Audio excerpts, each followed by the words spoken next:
Hi everyone, thank you so much for joining me in today's video because I was so excited to share this insight that I received a couple of days ago, especially during the early hours of the morning.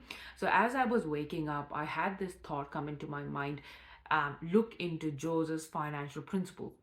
And it just kept resonating in my head, and I knew for sure that God was trying to tell me something, and it was related to a principle that Joseph spoke about in the Bible. So I got ready. I took the Bible, chapter 41, and I read through the entire chapter.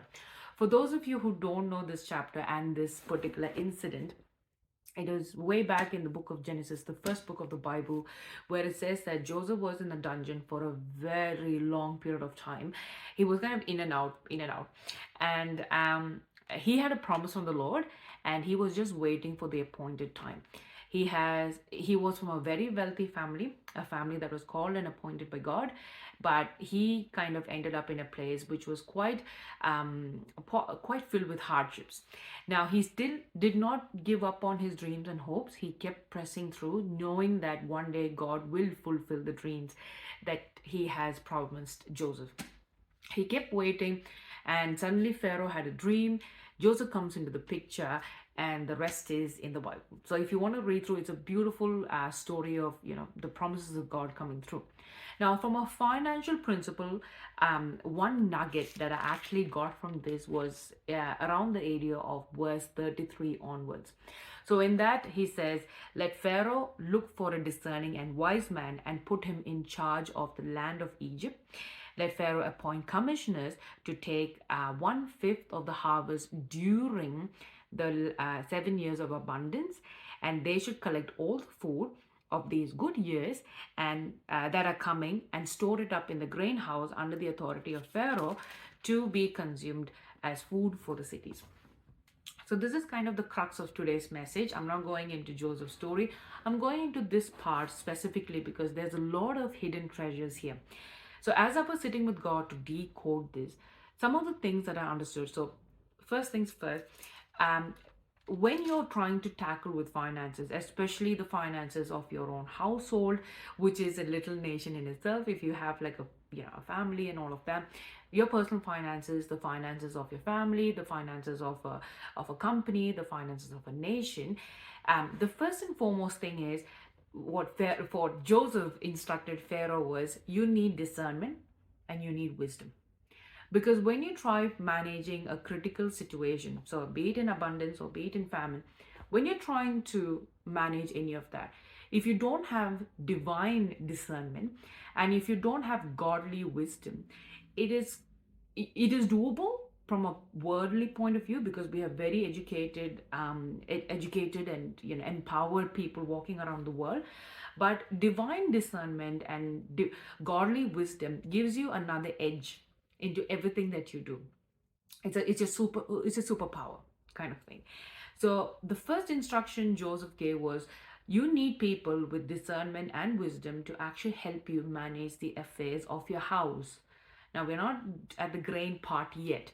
We are at everything of the land, every affair associated with the land.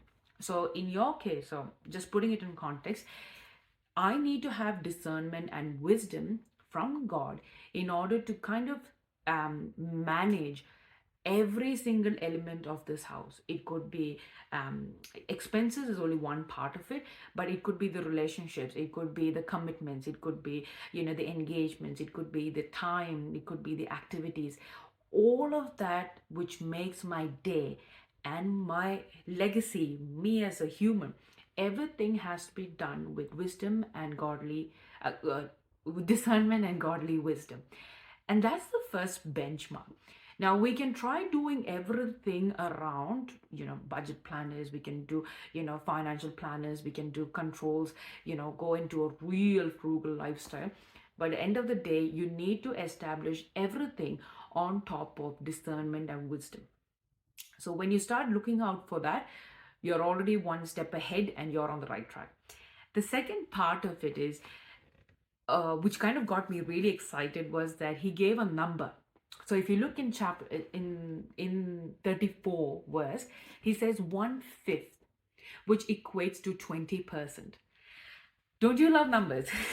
So we are filled with information, theory, advices from different people, reputed people who have their own reasons for giving all of those numbers and figures. Okay, so I'm not trying to discount any of that, but when I go into the Bible as a foundational principle, what I see is 20% is the number that Joseph prescribed or instructed the Pharaoh during their time of abundance.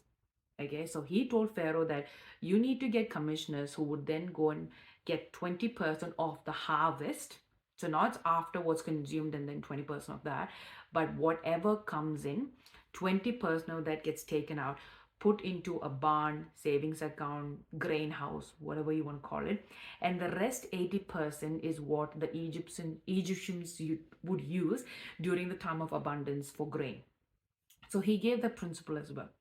And the third thing that he said was these should be collected and kept safely in different places.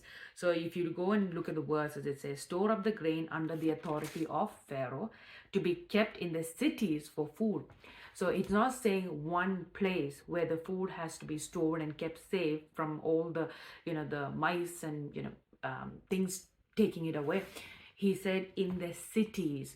So Egypt is one place, but he's saying that it has to be decentralized into different places for food. And I think the reason why he's saying is do not just put all of your savings or the saved grains in one spot, just so that you can have it in a day of famine. He's saying that actively save 20% of it and put these in different cities or different pockets or different buckets or in different places so that it is kept safe. So even if one place goes up in flames or another one has a mice infestation or there's something else happened in the third one, the rest are still safe and it will not put us in a difficult place during famine. So these are the three main principles that actually came out of those three verses, and I was so blessed to know that this is, if you look at it in our context in this day and age, this is actually still 100% applicable. When you think of it, if it's in my case, so I have income, and if I'm earning an income, 20% should actually go into a savings account. So if I translate all of this, 20% goes into savings account. After applying discernment and wisdom, I take 20%, put it in there. I have to be able to live with 80% of my income. Now, one good thing about it avoids the temptation of me wanting to spend anything more than the 80% because it's been put into another place altogether. So it helps me to avoid unnecessary wants in my life because my needs are being met. They both are different, as you might know already. So I will be able to live a humbled and settled life so that when the time of famine, if it comes, I will not be, disheartened. I will not be, feeling having a feeling of discouragement, because I have always lived with 80% and scrunching it a little bit more is not going to be a big problem for me. But I still have my 20% that's compounding every single month and every single week. It's compounding there on the other hand, which puts me in a better position probably. So this is one of the things that I understood, that I should probably be looking into that and applying discernment, wisdom, saving 20%. I love the concept of having a number there. And then making sure that I don't just put all of my savings into one bucket.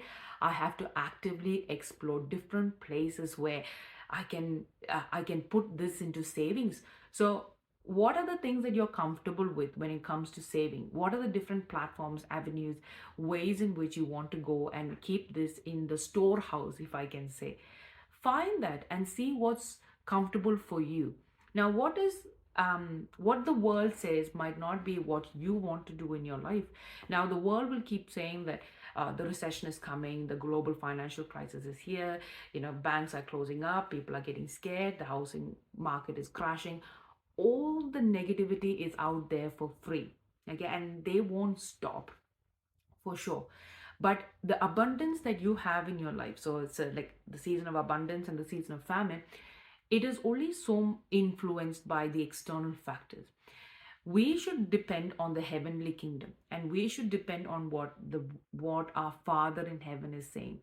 So even if in the economy is doing good, you can actually be in a state of famine. And that has happened to me, because when in I was in my 20s, majority of my 20s I was deadbeat broke.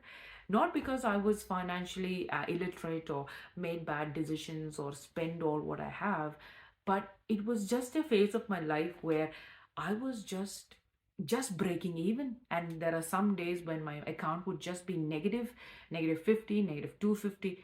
It was just a phase. And the good news is, it is a episode of your life which will come and it will go, and you will find yourself in a place of abundance.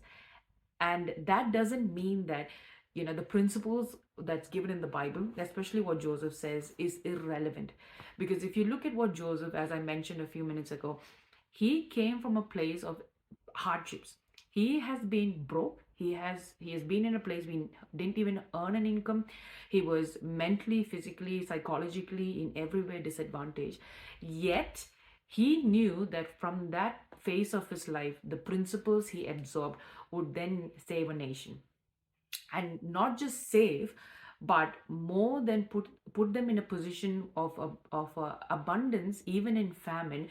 Because when the other surrounding nations and cities were coming to Egypt asking for grain, they were now using that a medium of exchange in order to take possessions, take money, gold, wealth.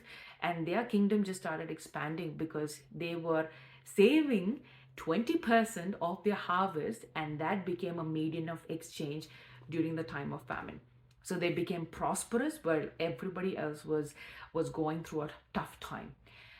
This is what I wanted to share with you, because if you find yourself in a place where you can't save 20%, first principle: seek divine discernment and godly wisdom to analyze what's happening in your finances. And once you get that insight, God will open divinely your eyes to see things that's within your current lifestyle or expenses, which actually can be modified and maximized, so that you can go into the second part of the principle, which is to save 20% of your income. Now, for those of you who are thinking 20% might not be that bad, this 20% does not include tithe, in case you're thinking about that. So, tithe is a different concept.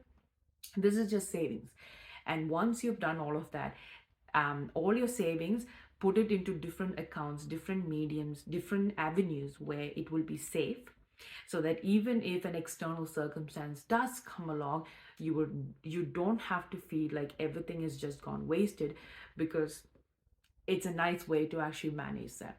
So I hope this message is a blessing for you. It was surely a blessing for me, because I was able to go and look through my own finances and find all these different things that I could maximize, and realize, wow, this principle, thousands of years later, it is still quite relevant for me and many other people in this day and age.